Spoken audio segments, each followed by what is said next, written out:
예수님의 이름으로 기도합니다. 아멘. 우리 함께 우리의 전심을 하나님께 올려드리는 시간이 되기를 소망합니다. 함께 찬양하겠습니다.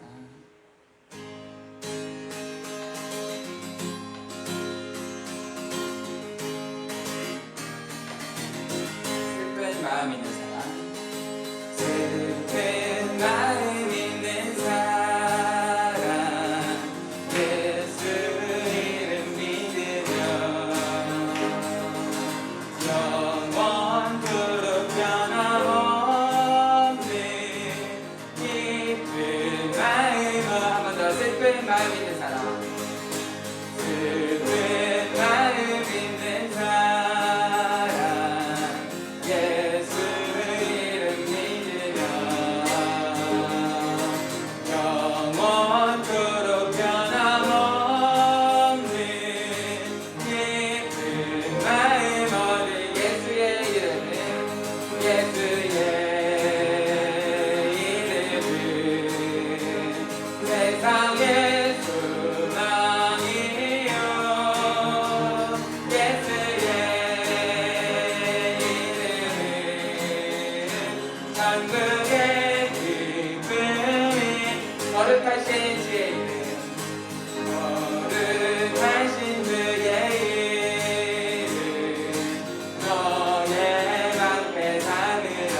환난 시험 당할 때, 환난 시험 당할 때에 그때 기도를 예수의 이름, 예수의 이름은 세상의 소망이요, 예수의 이름은 천국의 기쁨이. 존귀하신 주의 이름, 존귀하신 주의 이름, 그의 깊은 대로 주의 품에 안길 때, 주의 품에 안길 때에 기뻐 찬송 부를 예수의 이름은, 예수의 이름은 세상의 소망이요, 예수의 이름은 천국의 기쁨이. 우리 갈 길 나가는, 우리 갈 길 나가는 보좌 앞에다가 왕의 왕께 경배하며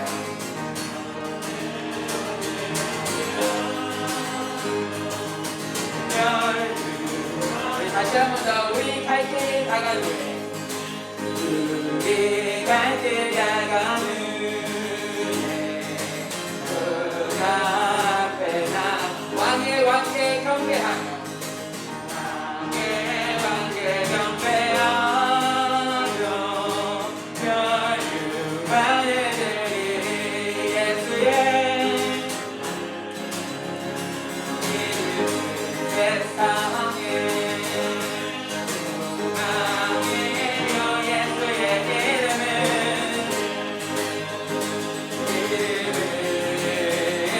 천국의 기쁨이. 예수의 이름, 예수의 이름 세상의 소망이요, 예수의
같은 시험 많으나 불 같은 시험 많으나 겁내지 맙시다. 그 주의 권능 크시니 이기고 남겠네. 불 같은 시험 불 같은 시험 많으나 겁내지 맙시다. 그 주의 권능 계시니 이기고 남겠네. 아멘. 우리 이 시간 함께 기도하며 나아가기를 소망합니다. 오늘 예배를 위해서 함께 기도해 주시고, 우리가 오늘 예배 가운데에도 하나님을 순종하며 하나님 말씀을 듣겠다고 함께 고백하며 나아갔으면 좋겠습니다. 함께 기도하겠습니다.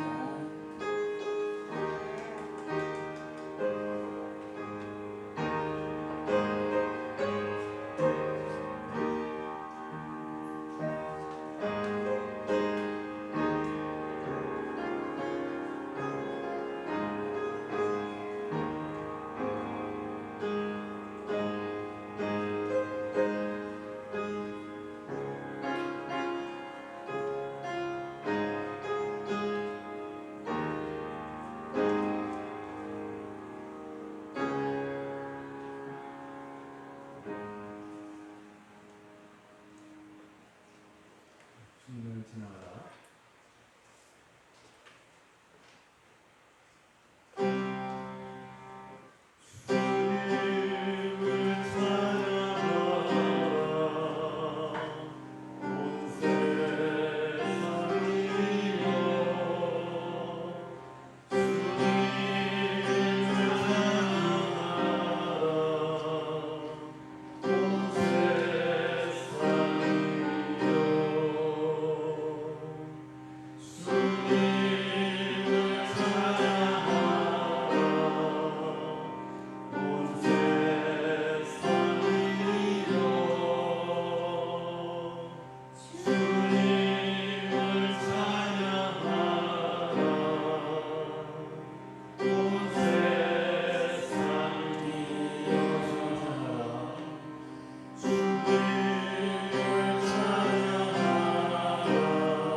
오늘은 성령 강림 후 9째 주 예배를 드립니다.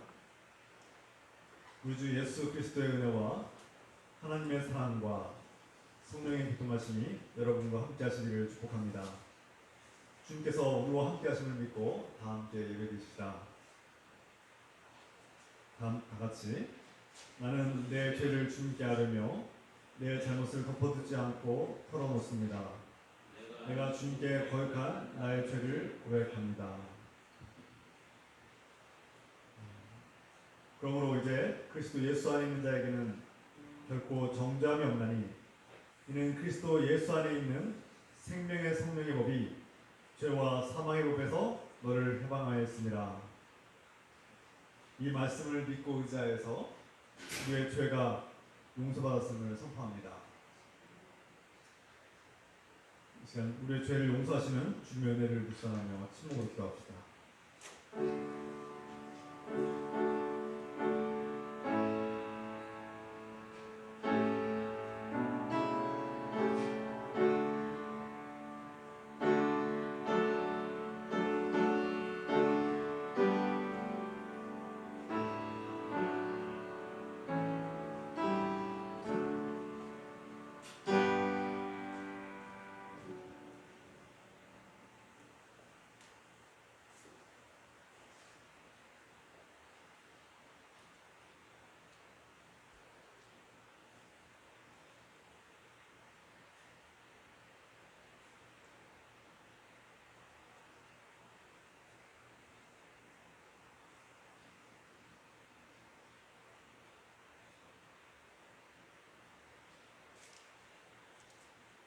아멘. 우리의 기도를 주소서.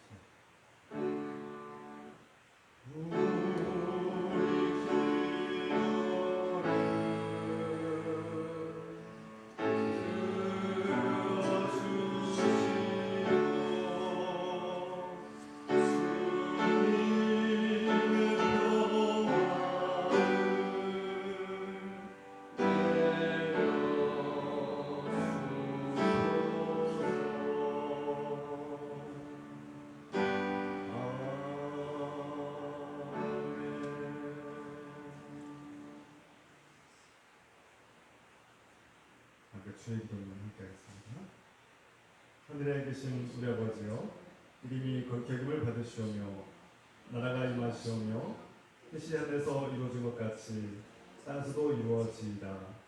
오늘 우리에게 일용할 양식을 주시옵고 우리가 우리에게 죄 지은 자를 사하여 준 것 같이 우리 죄를 사하여 주시옵고 우리를 시험에 들게 하지 마시옵고 다만 악에서 구하시옵소서. 나라와 권세와 영광이 아버지께 영원히 있사옵나이다. 아멘.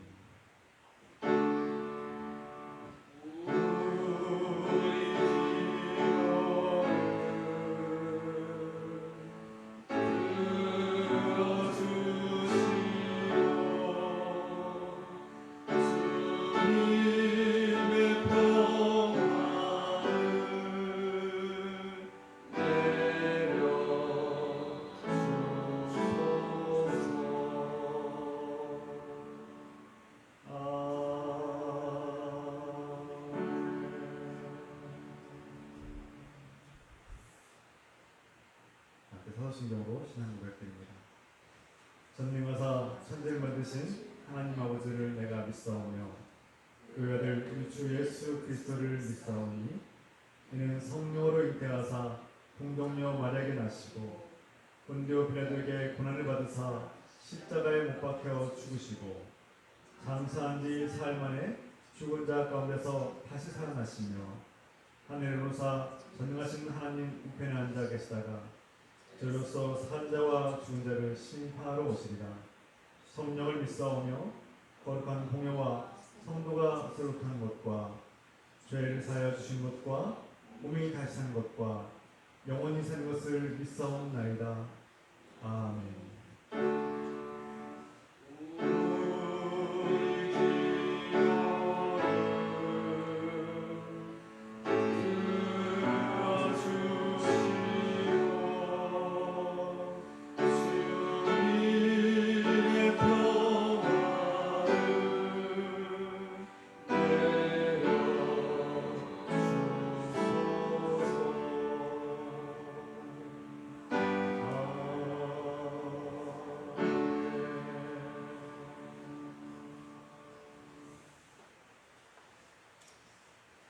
감사찬송 524장, 86장 찬송드리면서 준비하신 함께 드리겠습니다.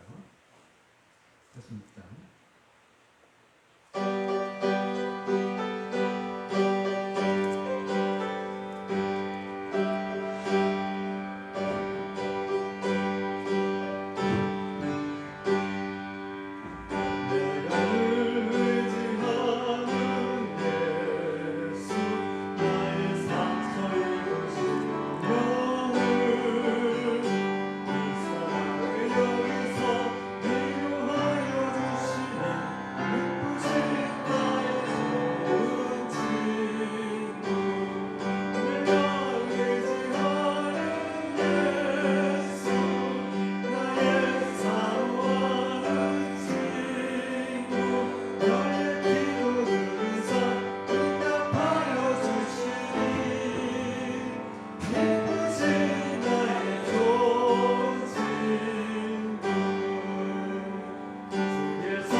우리가 몸과 마음을 들여 예배드립니다. 우리의 마음을 열어 주님을 영접하고 성령의 인도하심을 따라 나아갑니다. 예수 그리스도의 십자가의 희생을 통해 우리의 죄를 용서하시고 구원하신 은혜를 감사합니다. 부활의 소망을 주시고 하나님 나라를 허락해 주심을 감사합니다. 성령께서 우리 안에 거하시며 주님을 믿고 높여드리는 삶이 되게 하소서. 주님께서 자비와 긍휼을 베풀어 주셔서 우리의 생업과 직장과 생계를 돌봐 주시니 감사드립니다. 이러한 믿음과 감사를 담아 11조와 감사헌금, 성교 예물과 주일헌금을 드리오니 기쁘게 받아 주시옵소서. 우리가 드리는 예물을 통해 복음이 전파되고 선한 열매를 맺으며 교회가 든든히 서게 하소서. 주님께서 세우신 늘 기쁜 모든 형제 자매들이 주님 말씀에 순종하고 성령 안에서 같은 마음, 같은 뜻으로 하나가 되며 서로를 사랑하고 섬기게 하소서. 오늘도 말씀을 전하시는 목사님과 성령으로 함께 하시고 진리와 사랑을 전하도록 인도하소서. 예수 그리스도의 이름으로 기도드립니다. 아멘.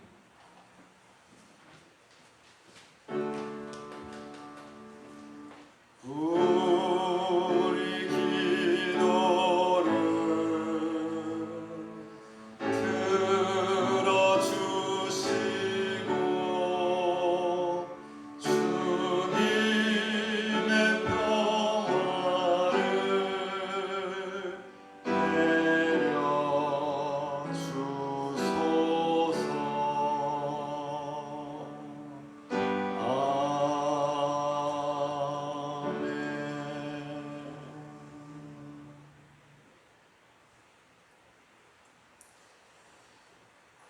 주님의 이름으로 환영합니다. 축복합니다. 서로 인사합시다. 주의 이름으로 환영하고 축복합니다. 주의 이름으로 사랑합니다. 몇 가지 교회 소식을 전하겠습니다. 마이크가 꺼진 상태에서 예배를 드렸습니다. 넓은 이해로 이해해 주시기 바랍니다. 성령 강림 후 열째주, 다음 주일은 성령 강림 후 열째주 예배로 드리고요. 다음 주 8월달 생일 축하가 있겠습니다. 앞으로 기도 인도하시는 분들은 이렇게 앞좌석에 이렇게 준비된 앞좌석에 앉으셔서 이렇게 마이크로 이렇게 기도하시면 좋을 것 같습니다. 이렇게 참고하시기 바랍니다. 떼제 기도에 당분간 개인 기도로 그렇게 전환하겠습니다. 코로나19 상황에 따라서 다시 그렇게 재개하도록 하겠습니다. 7월 성경 퀴즈, 오늘 주일 예배가 끝난 후에 곧바로 고린도전서 11장부터 13장까지 성경 퀴즈 합니다. 여러분 많이 참여해 주시기 바랍니다. 여러분 목회 운영위원회가 예배 후에 곧바로 있겠습니다. 예배 마친 후에 목회 운영위원들은 참석하시기 바랍니다. 여름 성경학교를 우리가 계획했는데 코로나19 상황이 지금 긴박한 상황이라서 지금 현재는 3단계로 지금 더 강화됐고 또 오늘 오후에 4단계로 그게 강화될 예정이라고 합니다. 그래서 여러 가지 상황을 고려해서 여름 성경학교는 그렇게 보류하거나 그렇게 취소하도록 하겠습니다. 목회 운영위원회에서 우리가 의견을 수렴해서 반영합니다. 교회 차량 구매를 위해서 여러분들이 좀 자원하시는 심령이 있으면 그렇게 특별헌금을 해주시길 부탁드리겠습니다. 기도하시고 주님께서 주시는 은혜의 마음을 따라서 우리가 차량 구매 헌금을 해주시면 감사하겠습니다.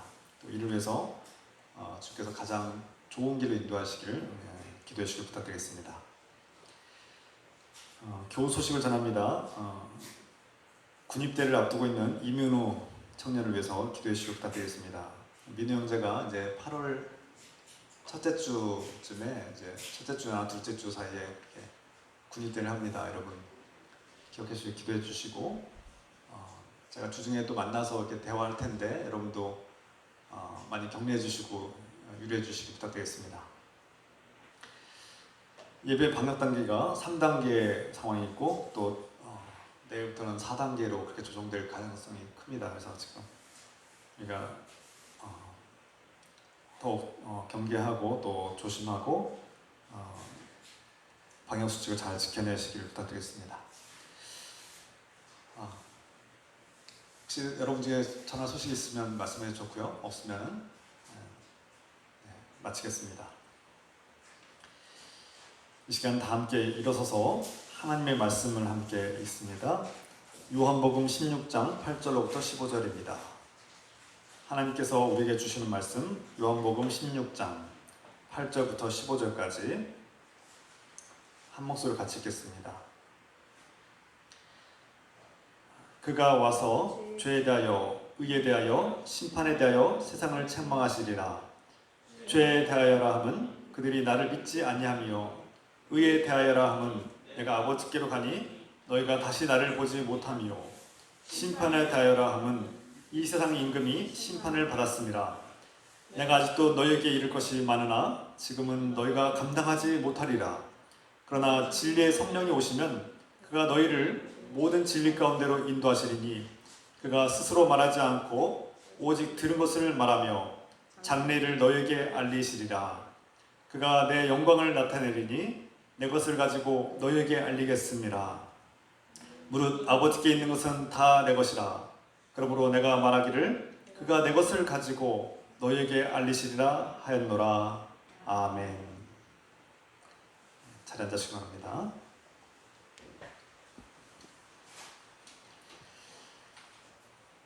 지난 몇 주 동안 성령님은 누구신가, 어떤 역할과 무슨 일을 하시는가에 대해서 지금 전하고 있습니다. 성령 강림절을 맞이해서 성령님에 대해서 우리가 지금 자세히 알아보고 있는데요. 우리가 왜 성령님을 알아야 됩니까? 성령의 임재를 확인하는 일이 우리에게 왜 중요할까요? 그것은 구원과 직접적인 관련이 있기 때문입니다.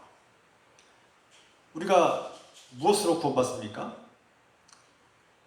물론 믿음으로 구원받는다, 예수 그리스도의 은혜로 구원받는다, 다 같은 말이죠. 그런데 또 더 중요한 말씀이 있습니다. 예수 그리스도를 믿는 자에게 성령이 함께 하셔야만 하나님의 자녀가 되는 그 진정한 특권을 얻게 되기 때문입니다. 그리스도인이 되는 일, 우리가 하나님의 자녀가 되는 일은 성령이 없이는 불가능합니다. 하나님 나라를 얻는 일은 성령의 임재함이 없이는 불가능하기 때문에 성령에 대해서 알아야죠. 그래서 그리스도인이라면 반드시 성령의 임재를 경험하고 확신해야 합니다. 그렇다면 여러분 안에 성령이 함께 하시는지 어떻게 알 수 있습니까? 그 증거는 무엇입니까? 오늘 말씀을 통해서 성령이 함께 하신다는 사실을 우리가 확신하기 원합니다. 예수님께서 제 아들에게 자신이 떠나야 하는 이유를 말씀하셨고 성령이 오실 것을 말씀하고 있습니다. 제 아들이 예수님의 말씀을 들었을 때 어떤 생각을 했을까요? 제 아들이 장차 성령이 임하면 어떤 일이 벌어질까, 이렇게 무엇을 기대했을까요? 구약 성경에 이미 그들이 읽고 있던 성경을 보면 성령에 대한 기록들이 여러 차례 있습니다. 예언자들은, 선지자들은 말씀을 전할 때 하나님의 영이 내게 임했다, 이렇게 말씀을 전하고 시작했습니다. 하나님의 영이 내게 임하였고 하나님께서 나에게 말씀을 대언하라고 나를 보내셨다, 이렇게 말씀하고 있죠. 그러니까 하나님의 영이 임하면 하나님의 말씀을 듣고 전하게 된다, 이런 사명을 감당하게 되죠. 또 이사야 선지자와 같이 하나님의 영이 임하면, 또 예레미야 선지자도 마찬가지였죠. 하나님께서 주시는 비전, 특별한 환상을 보고 예언을 하게 되고 이스라엘 백성들에게 말씀을 전하는 그런 말씀 전달자가 되었습니다. 엘리야는 어땠습니까? 엘리야가 성령이 임하자, 하나님의 거룩한 영이 임하자 능력을 가지고 앞으로 이스라엘 백성들에게 비가 내리지 않을 것도 예언했고, 또 한센병에 걸린 나하만 장군을 고쳐주고, 이런 능력들을 행하죠. 하나님 영이 임한 사람에게 이런 능력이, 특별한 능력이 임하는 것을 우리가 알 수 있습니다. 제자들이 생각할 때 성령이 임하면 이런 특별한 일, 이런 놀라운 능력이 생길 거라고 기대했을지 모릅니다. 또 한편으로는 성경에 나온 것처럼 엘리야나 이사야와 같이, 예레미야와 같이 특별한 선지자와 같은 특별한 사람들에게, 특별한 큰 믿음을 가진 사람들에게만 이 성령이 나타난다고 믿었을 것입니다. 그런데 예수님께서 말씀하시기를 그런 믿음이 특별한 사람이나 어떤 선지자와 같은 사람들에게만 성령이 임하는 것이 아니라 너희에게, 나를 믿는 모든 사람들, 예수 그리스도를 통해서 모든 사람들에게 성령이 임할 것이라고 말씀하고 있는 것이죠. 어떤 자격이 주어지는 것이 아니라 예수 그리스도 안에 있는 사람들에게 성령이 임한다는 사실입니다. 오늘날에 어떤 사람들은 성령이 임하면 무조건 방언을 해야 된다, 이렇게 가르치는 분도 있습니다. 물론 방언은 성령이 임하시는 증거입니다. 뚜렷한 분명한 눈에 보이는 증거죠. 성령이 임하자 예수님의 제자들도 방언하기 시작했습니다. 사도행전 2장의 말씀처럼 1장과 2장에 나오죠. 성령이 임하자 방언이 터져서 방언으로 말하기 시작했다, 기도하기 시작했다. 물론 방언이 하나님의 주시는 선물이고 은사인 것은 분명합니다. 그런데 방언은 성령께서 주시는 수많은 능력과 선물과 은사 같은 말이죠. 선물의 극히 작은 것에 불과합니다. 수많은 선물 중에 하나일 뿐이죠. 성령의 임재가 이 방언과 같은 은사로 전부입니까? 그게 전부입니까? 방언 받으면 성령 받은 게 전부입니까? 아닙니다. 어떤 분들은 성령께서 신앙이 특별한 사람들, 믿음이 큰 사람에게 임한다고 믿고 있는 사람들이 있습니다. 그래서 성령은 아무나 오는 게 아니야. 교회 다닌다고 다 오는 게 아니야. 특별히 믿고 오래 기도하고 어떻게 특별한 영적인 경험이 있어야만 성령이 임재한다, 이렇게 생각하시는 분들도 간혹 있습니다. 그렇지 않습니다. 그것은 잘못된 생각입니다. 또 어떤 분들은 성령이 자신에게 임했는지도 모르고 사는 분들이 있습니다. 성령이 이미 오셨는데 자기 안에 내주하시는데도 불구하고 내 안에 성령이 있나? 내가 성령을 받았나? 이렇게 무지함 속에, 의심 속에 살아가시는 분들도 있습니다. 물론 그럴 수 있습니다. 의외로 많은 그리스도인들이 성령에 대한 말씀을 많이 듣고 있지만 정작 확신하지 못하는 분들이 의외로 많습니다. 성령에 대해서 들었고 성령이 나에게도 함께 하시는가 이런 생각을 가지시고, 글쎄요, 저는 성령이 함께 하는지 잘 모르겠습니다 라고 말씀하시는 분들이 많다는 거예요. 의외로. 물론 그럴 수 있습니다. 목사인 저조차도 성령이 물론 함께 하시는 것도 알고 있고 또 믿고 자주 경험합니다. 그런데 간혹 성령이 느껴지지 않을 때도 있습니다. 이것은 많은 그리스도인들이 공감하는 내용이 아닐까요? 성령이 함께 하신 것을 느낄 때도 있지만 느끼지 못할 때도 있고, 또 성령이 함께 한다는 것을 알고 있지만 확신이 들지 않을 때도 있다는 겁니다. 그러면 우리가 성령이 나와 함께 하신 것을 어떻게 할 수 있습니까? 여러분 안에 성령이 함께 하신 것을 확신하고 있습니까? 그 증거는 무엇입니까? 제가 이 시간에 성령님에 대해서 또 몇 주 동안 성령님에 대해서 여러 주 동안 말씀을 전했는데, 그럼에도 불구하고 여전히 성령님에 대해서 확신하지 못하고 성령님이 어떠한 분이신지 어떤 역할을 하시는지 아직 이해하지 못하는 분도 계실 수 있습니다. 어쩌면 자연스러운 현상일 수도 있다는 거예요. 예수님께서도 이러한 점을 고려하셔서 우리에게 경고하시고 말씀하셨죠.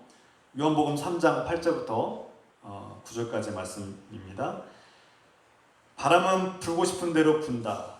너는 그 소리는 듣지만 어디에서 와서 어디로 가는지는 모른다. 성령으로 태어난 사람은 다 이와 같다. 니고데모가 예수께 물었다. 어떻게 이런 일이 있을 수 있습니까? 성령이란 이 푸뉴마란 단어를 쓰고 있는데, 이것은 바람, 영이란 단어로 이렇게 번역할 수 있는데요. 호흡, 바람, 영. 그래서 예수님께서 바람의 비유를 들고 있죠.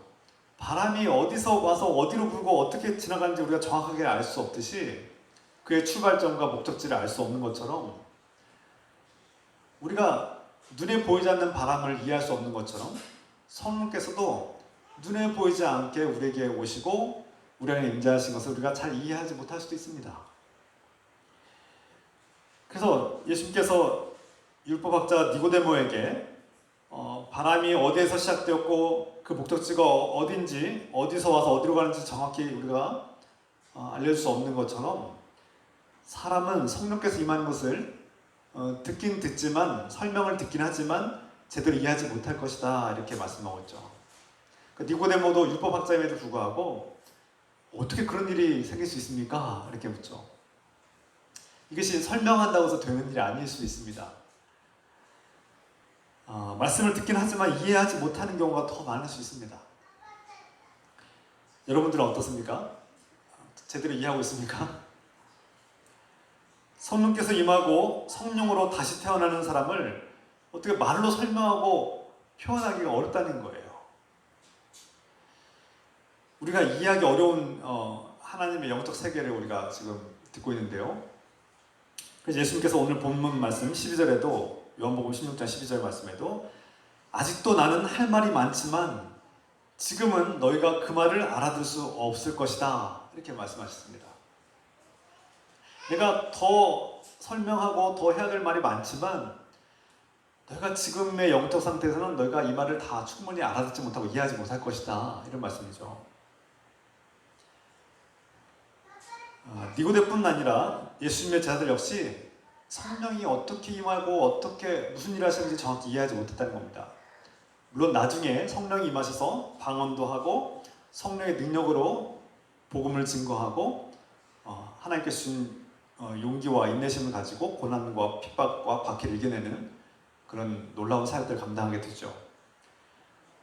앞에서 말씀드린 것처럼 우리가 이 성령을 어떤 설명으로 곧바로 이해하기 어려울지라도 오늘 본문의 말씀을 통해서 내 안에 성령이 계시구나 이런 확신을 갖고 그렇게 살아가길 부탁드립니다. 그러면 성령이 내 안에 계시고 내 안에서 어떤 일을 하시는지 우리가 어떻게 알 수 있습니까? 예수님께서는 오늘 말씀에 4가지 정도 요약을 할 수 있습니다. 예수님 말씀을 통해서 4가지의 중요한 포인트가 있는데요. 첫 번째, 영적인 변화의 4가지. 첫 번째는 죄가 무엇인지를 깨닫게 한다는 겁니다. 그래서 내가 죄가 무엇인지를 깨닫다면 성령께서 함께 하시는 거죠. 두 번째, 하나님께서 주신 의로움이 무엇인지를 깨닫게 하신다는 것입니다. 세 번째, 세상의 통치자가 심판을 받았다는 사실을 알게 해준다는 거예요. 네 번째, 내가 예수 그리스도를 높이고 기뻐하는 것입니다. 이것이 이런 마음이 내 안에 있다면 성령께서 함께 하시는 거예요. 오늘 본문의 말씀을 요약하면 이 4가지로 성령이 임하면 이 4가지의 영적인 변화가 일어난다는 것을 알 수 있습니다. 첫 번째, 좀 더 자세하게 알아보겠습니다. 성령께서 임하시면 죄가 무엇인지를 깨닫게 하신다고 했고요. 일반적으로 우리가 죄라고 말하면 도덕적인 죄, 규칙이나 법을 어긴 죄 이런 것을 떠올리게 마련인데 성경은 그보다 진정한 죄, 우리가 먼저 깨닫고 우리가 해결해야 될 근본적인 죄는 바로 예수 그리스도가 하나님의 아들, 우리를 구원하신 메시아라는 사실을 깨닫게 한다는 것입니다.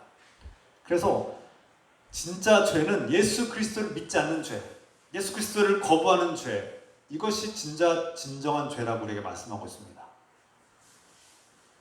그래서 어떤 율법이나 도덕이나 규율을 어긴 것이 아니라 예수님을 그리스도로, 하나님의 아들로 우리를 구원하신 분으로 믿지 않는 것이 이 죄의 근본적인 죄라는 것을 우리에게 깨우쳐 주는 분이 바로 성령님이라는 것이죠. 그래서 성령님이 임하면 가장 먼저 일어나는 일이 회개입니다. 내가 죄인이구나 하는 것을 깨닫고 자신의 죄를 고백하는 일부터 시작하는 것이죠. 이것이 성령이 임한 증거입니다. 일반적으로 대부분의 사람들은 예수님을 믿지 않는 것이 어떻게 죄가 될 수 있냐? 아니 내가 도덕적으로도 또 범법을 행한 적이 없는데 법을 어긴 적도 별로 없는 도덕적으로 깨끗하게 살려고 노력하는 사람인데 예수 안 믿는다고 내가 죄이긴 하고 이렇게 말하면 따질 겁니다. 거부 반응이 일어날 거죠. 그래서 기독교를 바라볼 때 기독교에서 말하는 이 죄에 대해서 오해를 하고 이것을 죄를 도덕적인 기준으로 바라보면 복음이 무엇인지를 모르고 하나님의 은혜를 깨닫지 못합니다.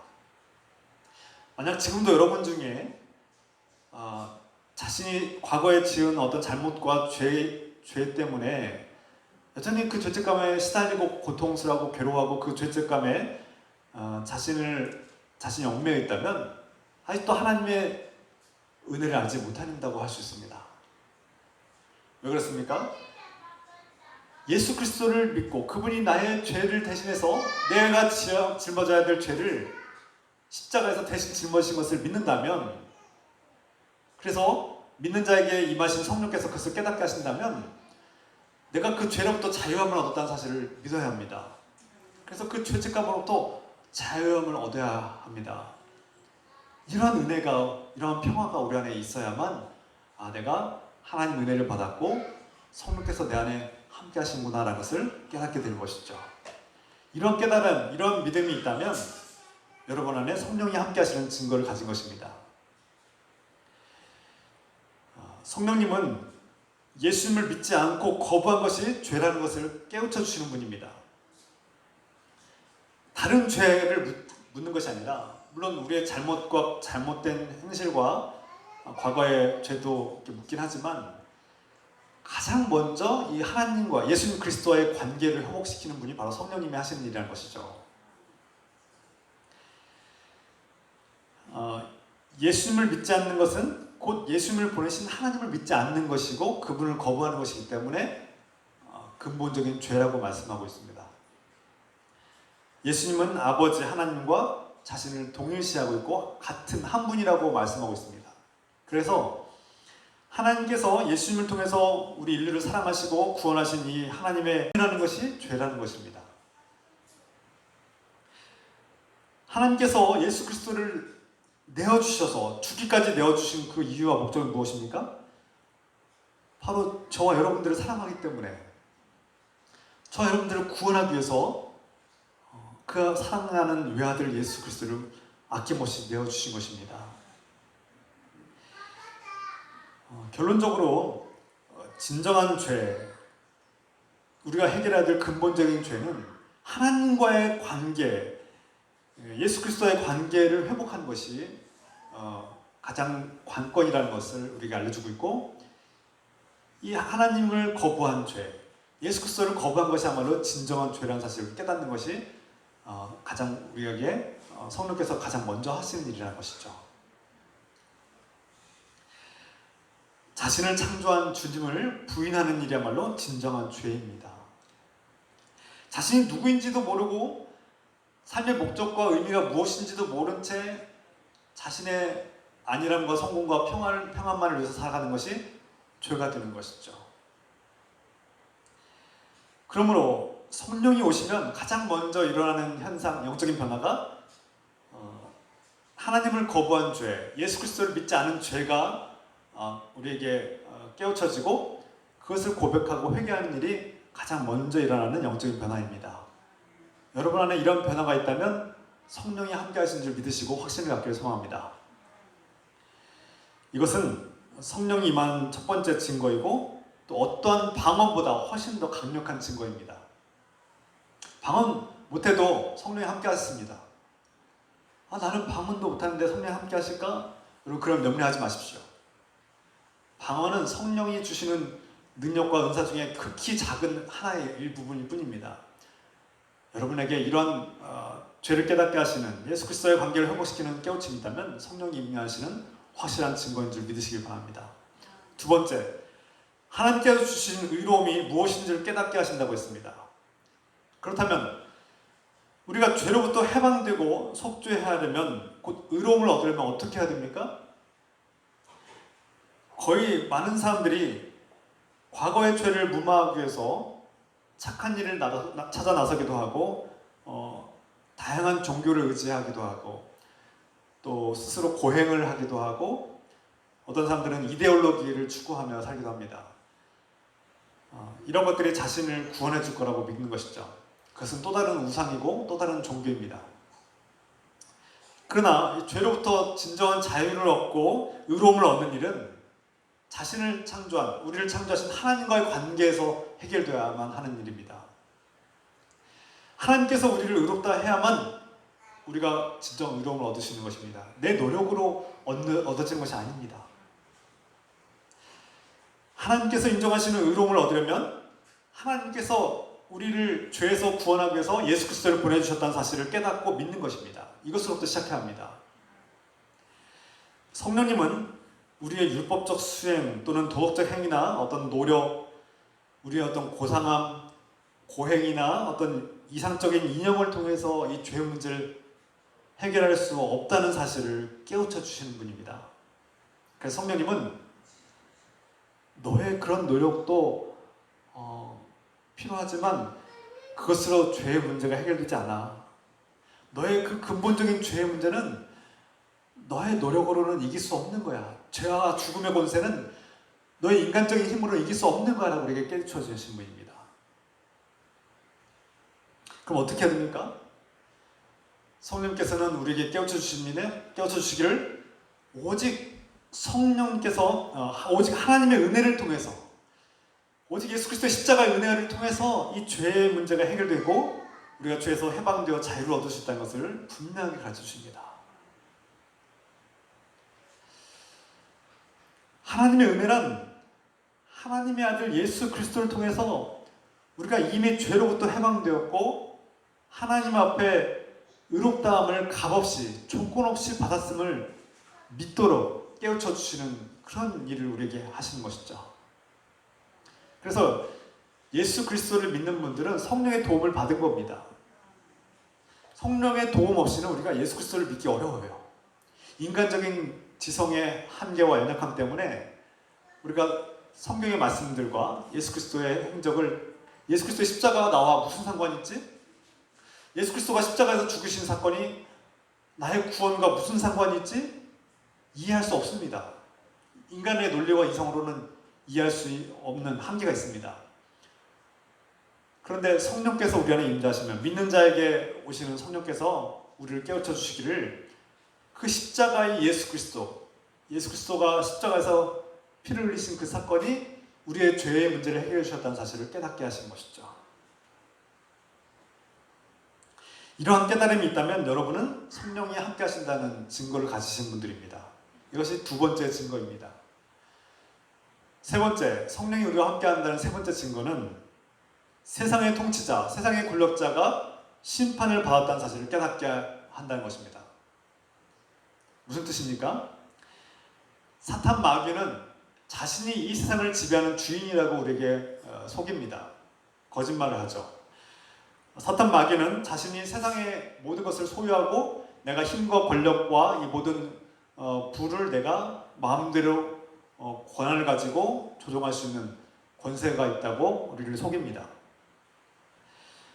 그래서 사탄 마귀는 세상에서 자신에게 복종하면, 나에게 복종하면 내가 힘을 주고 권력을 주고 성공을 주고 명예와 돈을 줄 수 있다고 우리에게 속삭이고 속입니다. 거짓말이죠. 광야에서 예수님을 유혹할 때도 사탄 마귀는 내가 세상의 주인이고 나를 따르면 내가 너에게 세상의 권세와 부와 명예와 권력을 주겠다고 이렇게 유혹합니다. 예수님은 이것을 단호하게 뿌리쳤죠.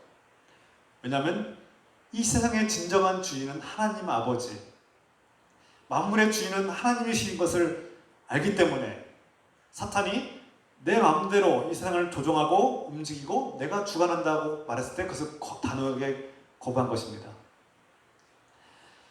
우리가 하나님을 믿는다는 것은 이 세상의 만물의 주인이신 분이 바로 하나님이시고 우리의 생사화복을 주관하시는 분은 하나님이심을 믿는다는 것입니다. 그러므로 사탄 마귀가 내가 세상의 주인이라고, 나를 따르면 내가 힘과 권세와 성공을 주겠다고 하는 이 말에 속아서는 안 되는 것이죠. 그러므로 하나님을 믿는 사람들은 하나님께서 이미 사탄 마귀를 이기셨고 이미 사탄 마귀의 권세가 끝났다는 사실을 깨닫는 사람들이 바로 하나님을 믿는 사람들입니다. 이것이 성령이 함께하는 증거죠. 사탄 마귀는 이러한 유혹을 통해서 우리의 믿음을 흔들고 우리에게 두려움을 느끼게 만들고 하나님과 관계가 멀어지게 만들고 하나님을 의심하게 만들죠. 그래서 사탄 마귀는 우리에게 속삭입니다. 하나님이 너를 사랑한다면, 너와 함께 한다면 왜 너에게 그런 불행한 일이 생기냐? 왜 너에게 그런 고통이 생기냐? 네가 지금 겪고 있는 가난과 고통과 불행은 하나님께서 지켜주지 않기 때문 아니냐? 이렇게 우리에게 속삭이고 유혹한다는 것이죠. 그러나 그것은 사실이 아닙니다. 그것은 사탄의 유혹입니다. 그래서 하나님의 영, 거룩한 성령이 임하시면 예수 그리스도의 십자가와 부활을 통해서 이미 이 죄와 죽음의 권세, 곧 사탄 마귀의 권세가 끝났고 예수 그리스도가 승리했고 이미 이 세상의 모든 진정한 생명과 하나님의 능력은 이 하나님께서 주시는 이 힘과 권력과 구원은 예수 그리스도를 통해서 우리에게 주어진다는 사실을 우리에게 깨닫게 하신 것이죠. 이것이 성령께서 우리 안에 하시는 일입니다. 마이크 소리 괜찮습니까? 좀 웅웅거리 울리지 않습니까? 괜찮아요. 네. 요한복음 16장 33절 말씀. 이것을 너에게 이르는 것은 너희로 내 안에서 평안을 누리게 하려 함이라. 세상에서는 너희가 환난을 당하나 담대하라. 내가 세상을 이기었노라. 아멘. 예수님께서는 분명히 말씀하십니다. 너희가 마귀의 유혹에서 벗어나라. 너희가 두려워하지 말라. 내가 너에게 진정한 평안을 주노라. 내가 이미 너희가 세상에서는 고난을 당하고 환난을 당하지만 내가 이미 세상을 이겼다. 사탄 마귀가 너희를 괴롭게 하지만 내가 이미 사탄 마귀의 죄와 죽음의 권세를 이겼노라고 선포하셨습니다. 그러므로 여러분, 예수 그리스도께서 이미 사탄 마귀의 권세를 무너뜨리셨고 이기셨다는 사실을 믿으신다면 그 사탄 마귀의 권세와 그 유혹을 두려워할 필요가 없습니다. 그래서 그리스도인들은 하나님께서 주시는 평화를 얻습니다. 실패와 고난과 핍박과 험난한 여정이 있을지라도 우리 안에는 진정한 평화가 멈추지 않는 것입니다. 이런 평화를 누리시길 소망합니다. 그래서 우리가 예수 그리스도를 믿는 사람들은 이런 용기를 가지고 사탄 마귀와 싸워서 이길 수 있는, 맞서 싸울 수 있는 용기를 갖게 되고 어떤 환난과 고난 속에서도 인내할 수 있는 힘을 얻게 됩니다. 이 말씀을 믿는 분이라면 바로 성령이 우리 안에 함께 하신다는 증거를 가지신 분입니다. 네 번째로, 우리가 그리스도를 높이고 예수 그리스도를 기뻐하는 마음이 있다면 그것은 성령께서 함께하는 증거입니다. 가장 강력한 증거이죠.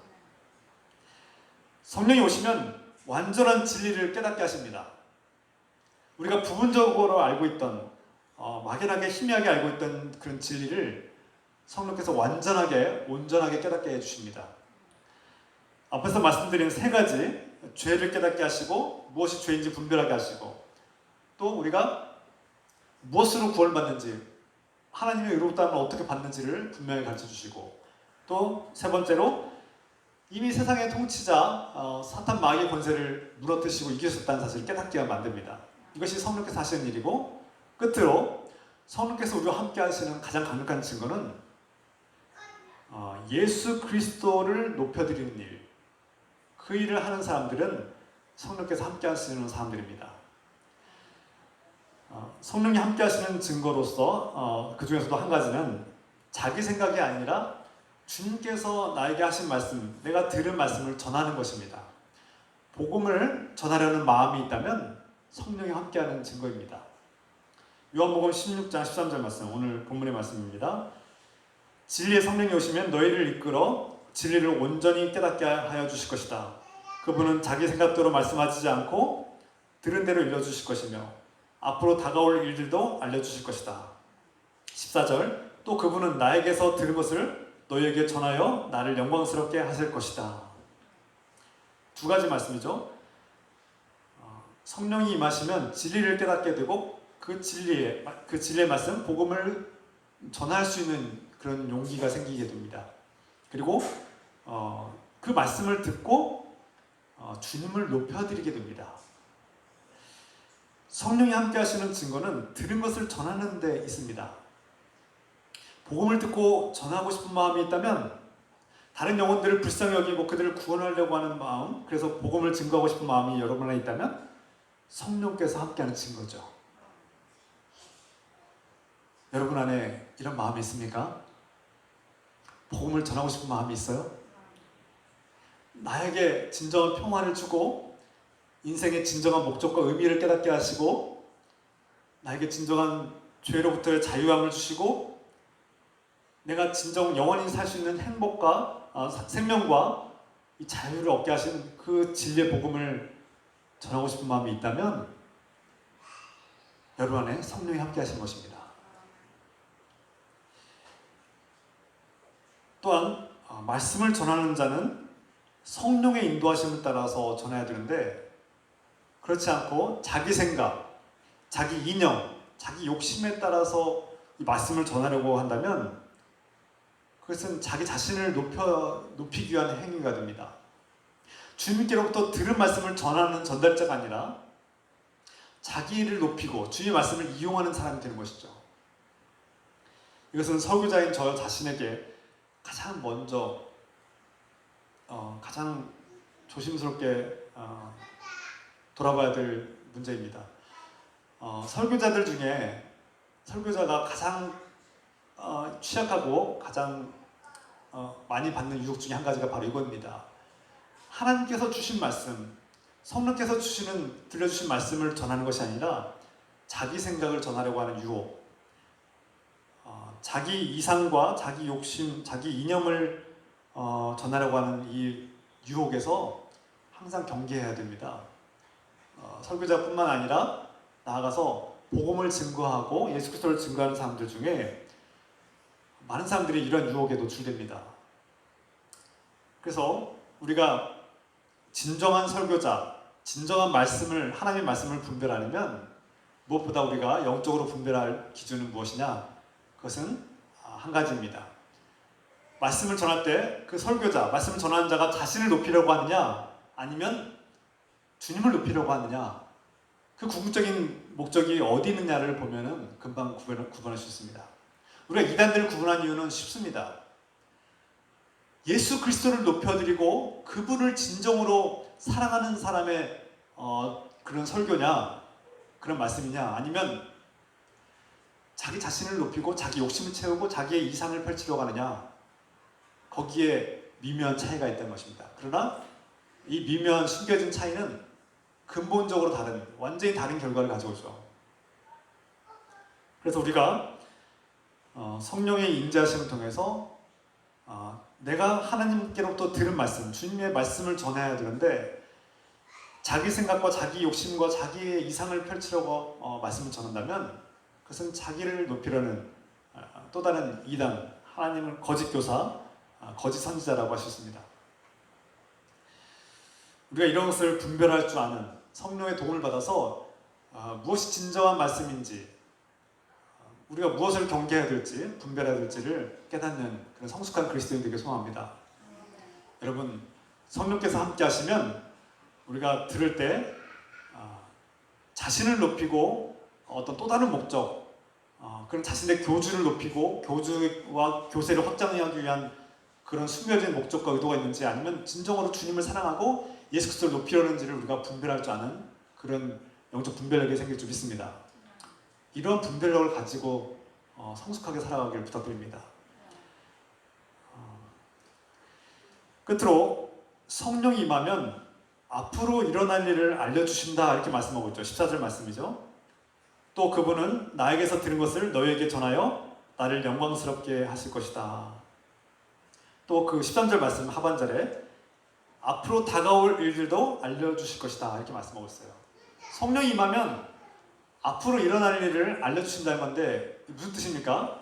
성령이 임하면 다 예언한다는 뜻입니까? 물론 예언할 수도 있습니다만 그보다 단순히 미래의 일을 알려주는 것 그 이상으로 성령이 임하시면 장차 사탄 마귀가 우리를 유혹할 것을 알려주신다는 겁니다.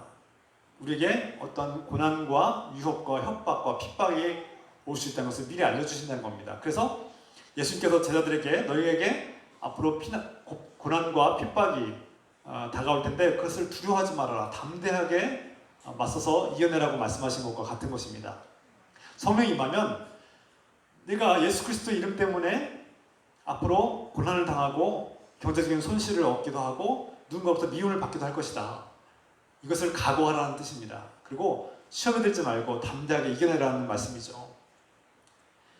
그래서 성령님께서 임하시면 단순히 미래의 일을 알려주시는 어떤 은사로 여기는 것이 아니라 성령이 임하면 앞으로 닥쳐올 어떤 고난과 어려움도 미리 각오하고 강하고 담대한 마음으로 이겨내라는 뜻이지, 그런 말씀으로 담겨 있습니다. 반면 성령이 임하면 앞으로 일어날 일, 곧 하나님께서 주실 영광과 은혜와 자유함과 복을 주실 것도 동시에 말씀하시죠. 지금 눈에 보이지 않지만 성령이 함께한 사람들은 미리 하나님 나라를 맛볼 수 있습니다. 지금 당장 내가 하나님 나라를 볼 수는 없지만 성령께서 이미 하나님 나라가 우리에게 어떠한 것인지를 미리 알려주신다는 겁니다. 그래서 성령이 임하시면 앞으로 나에게 일어날 일, 죄에서 해방되는 일, 내가 죄에 중독되어 있고 죄에 얽매여 있는 그 죄의 씨앗에서 끊어질 것을 미리 알려주신다는 거예요. 죄로부터 자유함을 얻게 될 것을 알려주시고, 우리가 숨겨져 있는 우상들, 우리가 숭배했던 우상들을 찍어버리게 하실 것입니다. 그래서 우리가 우상으로부터 해방될 것을 미리 알려주시는 것이죠. 성령께서 임하시면 하나님의 사랑받는 자녀들은 그 무엇으로도 끊을 수 없는 하나님의 사랑의 관계를 맺게 된다는 것을 알려주십니다. 그러므로 오늘 이 말씀을 통해서 여러분 안에 성령이 함께하는 증거를 깨닫기로 합니다. 그동안 내가 성령이 내 안에도 성령이 계시는가? 내가 신앙생활을 하고 교회 예배를 드리고 하는데 나에게도 성령이 함께 하실까 하고 좀 의문이 들었고 잘 확신이 없었던 분들이라면 오늘 말씀을 통해서 확신을 갖게 소망합니다.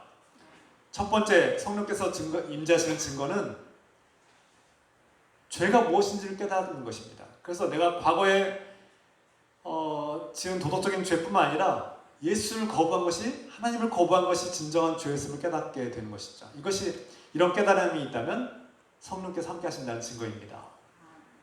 두 번째, 내가 죄인임에도 불구하고 내가 과거에 도덕적으로나 법적으로나 여러 가지로 문제가 있었고 죄를 지었음에도 불구하고 그 죄를 나 대신 짊어지신 예수 그리스도의 은혜를 깨닫고 하나님께서 나를 의로운 자녀로, 의롭다함을 얻게 한 하나님의 자녀로 삼아주신 것을 믿는다면 이미 성령께서 여러분과 함께 하시는 증거를 가진 것입니다.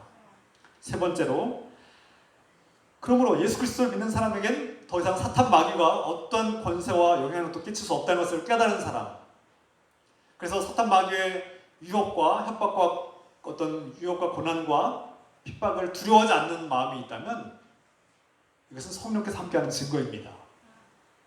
끝으로 어떤 고난과 핍박이 올지라도 예수 그리스도를 믿고 그분을 사랑하고 그분을 기뻐하고 감사하는 마음, 주님을 높여드리고 싶은 마음이 있고 그 복음을 전하고 싶은 마음이 있다면 여러분 안에 성령이 함께하는 증거를 가지신 것입니다.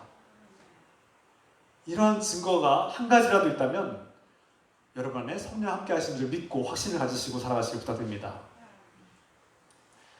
그래서 나는 방언을 할 줄 모르고 어떤 특별한 능력, 치유의 은사나 어떤 예언의 은사나 어떤 능력이 눈에 보이지 않는데 내 안에도 성령이 함께 하실까?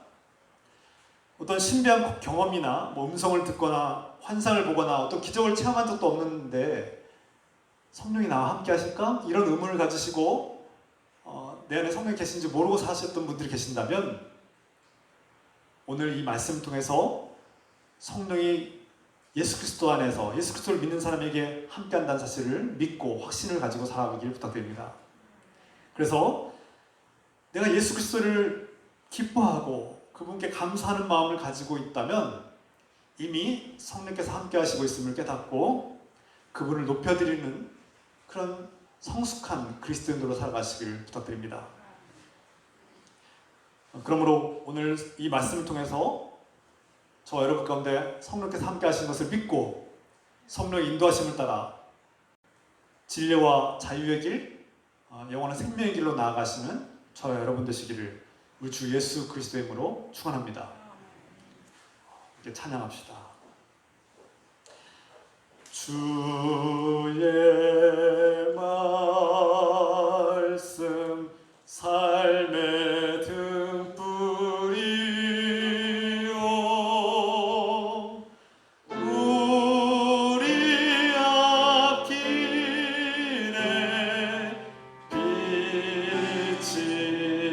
빛이시라.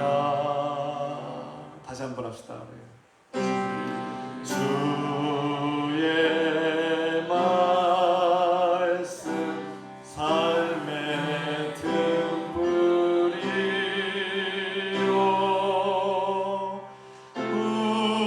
우리 앞길에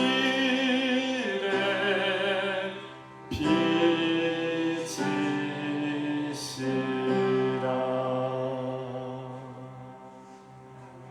사랑의 나눔. 사랑의 나눔 있는 곳에 하나님께서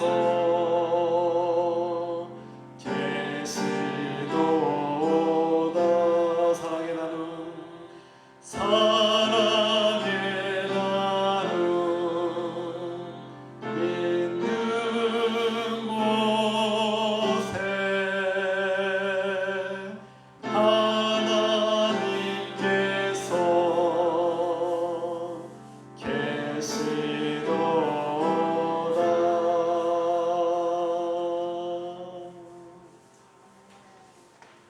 오늘 말씀을 붙들고 기도합시다.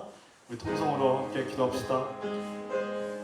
내 안에 성령님이 계시는지 때로는 의심하고 때로는 무지함 속에서 확신하지 못하고 살았다면 이 예배, 이 말씀 통해서 내 안에 성령이 함께 하심을 깨닫고 이런 확실한 깨달음과 믿음을 가지고 성령의 인도하심을 따라 살아가는 저와 여러분들에게 소망합니다. 우리 함께 기도합시다.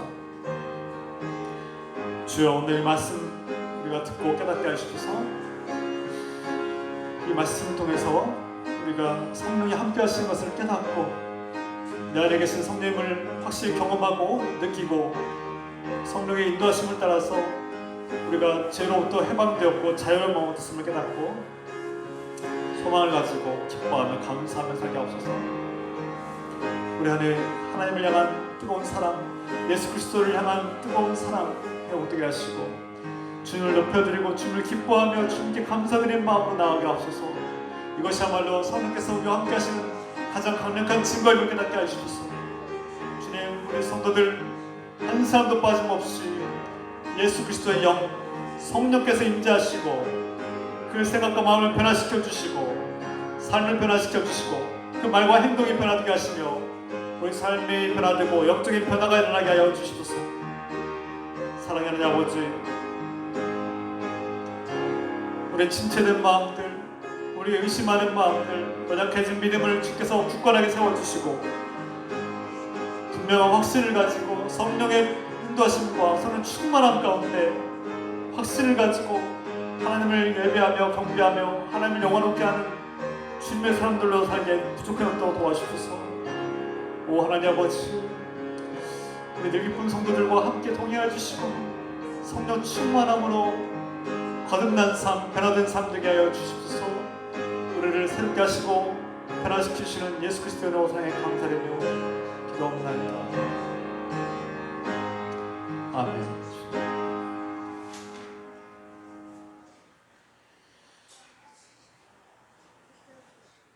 이제는 우리를 성령 충만함으로 성령의 인도하심으로 예수 그리스도를 믿는 자에게 주시는 이 성령의 임재하심으로 우리에게 영적인 변화를 일으키시고 죄를 깨닫게 하시고 의롭게 하시며 사탄 마귀를 물리치시고 이 땅의 진정한 주님은 예수 그리스도시요 하나님이심을 깨닫게 하시고 우리가 하나님과 관계를 회복하게 하시고 우리를 구원하신 하나님의 은혜를 깨닫게 하시는 우리 주 예수 그리스도의 은혜와 하나님 아버지의 끝없는 사랑하심과 성령님의 교통감화 역사하심이 오늘 이 말씀을 깨닫고 성령의 함께 하심을 믿고 확신하게 하시는 놀라운 은혜가 우리 뒷동교의 모든 성도들과 가정들과 직장 위에 지금부터 영원토록 함께 해주시기를 간절히 축원하옵나이다.